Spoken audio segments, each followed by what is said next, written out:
এরপরে উনি ওনার কলিজার টুকরা ছেলে সাইয়েদনা ইসমাঈলের সাথে কি ডায়ালগ মারলে সেটাও কোরআনের ভেতরে আছে না নাই? ফালাম্মা বালাগা মাআহু السعي قال يا بني إني أرى في المنام أني أذبحك فانظر ماذا ترى।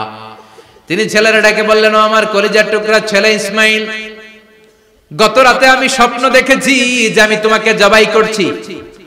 ফাংদুর মাযা তারা, তোমার অভিমত কি, অপিনিয়ন কি জানাও। সুবহানাল্লাহ বলেন।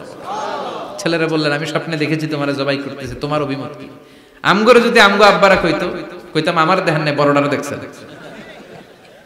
কথা কন, বড়টাই কইতো আমার না মাজ্জাডারে দেখছেন, মাজ্জাডারে কইলে কইতো ছোটটারে দেখছেন। কথা কন, আমরা এটা কইতাম না? 100% আমরা এরকম উত্তর দিয়ে দিতাম, চিল্লায় কোন ঠিক কিনা? কিন্তু সৈয়দনা ইসমাঈল কেমন ছেলে, বাপ কা বেটা সিপাহী কা ঘোড়া, কুছ না হতো থোড়া থোড়া, ঠিক কিনা? ছেলে বলল, ইয়া আবাতি ফআল মা তু'মারু সাতাজিদুনি ইনশাআল্লাহু মিনাস সাবিরিন। কি ছেলে, আমগডিও পোলা ওইটাও পোলা, পার্থক্য আছে না নাই? ছেলে কয়, বাবা আমি তো ডরাই না, আমি ডরাই আমনেরে লইয়া।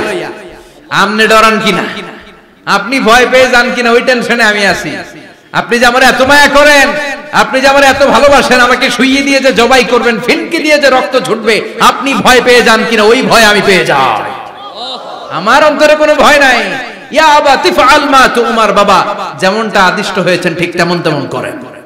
সাতাজিদুনি ইনশাআল্লাহু মিনাস সাবিরিন, ইনশাআল্লাহ আপনি আমারে ধৈর্যশীল পাবেন। এরকম ছেলে আমাদের ঘরে ঘরে থাকার দরকার আছে না নাই? তার মানে বাপ বেটা কি ডায়ালগ মারছে কোরআনে তুলে দিল কে?